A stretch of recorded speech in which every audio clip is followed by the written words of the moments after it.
నమస్తే. హిందూ ధర్మశాస్త్రాలలో గరుడ పురాణానికి విశిష్టమైన స్థానం ఉంది.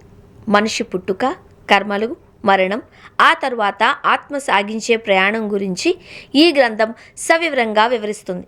ముఖ్యంగా అకాల మరణం చెందిన ఆత్మల పరిస్థితి ఏంటి, వారికి మోక్షం ఎలా లభిస్తుంది అనే సందేహాలకు గరుడ పురాణం అద్భుతమైన సమాధానాలను ఇచ్చింది.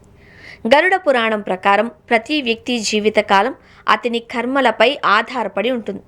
అయితే ఒక వ్యక్తి తన నిర్దేశిత జీవితకాలం పూర్తి కాకముందే ప్రమాదాలు, ఆత్మహత్యలు లేదా తీవ్రమైన అనారోగ్యం కారణంగా మరణిస్తే దానిని అకాల మరణం అంటారు. ఈ స్థితిలో శరీరం నశించినప్పటికీ ఆత్మకు ఉండాల్సిన ప్రాపంచిక కోరికలు అలాగే ఉండిపోతాయి. సాధారణ మరణం పొందిన ఆత్మ వెంటనే యమలోక ప్రయాణాన్ని ప్రారంభిస్తుంది. కానీ అకాల మరణం చెందిన వారి ఆత్మలు తమ కోరికలు తీరకపోవడం వల్ల ప్రలోభాలకు లోనై ఈ లోకంలోనే తిరుగుతూ ఉంటాయని గరుడ పురాణం చెబుతోంది. వారి సహజ జీవితకాలం పూర్తయ్యే వరకు ఆ ఆత్మలు భూలోకానికి, పరలోకానికి మధ్య ఊగిసలాడుతూ ఉంటాయి అని తెలిపింది. అకాల మరణం చెందిన ఆత్మలకు విముక్తి కలిగించడానికి శాస్త్రం కొన్ని ప్రత్యేక నివారణలను సూచించింది. పిండ ప్రదానం, గయా లేదా ఇతర పవిత్ర తీర్థక్షేత్రాలలో పితృకార్యాలు నిర్వహించడం వలన ఆత్మకు సంతృప్తి లభిస్తుంది.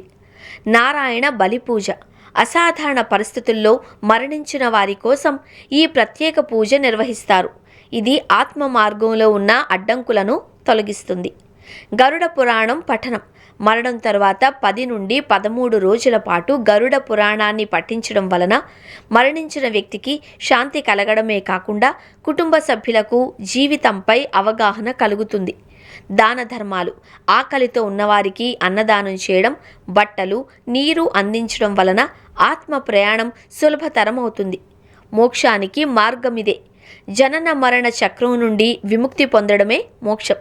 జీవితంలో ఫలితాలను ఆశించకుండా సత్కర్మలు చేస్తూ అంతిమ క్షణాలలో శ్రీమన్నారాయణుడిని స్మరించే వ్యక్తి నేరుగా విష్ణులోకాన్ని పొందుతాడు అని గరుడ పురాణం భరోసా ఇస్తోంది.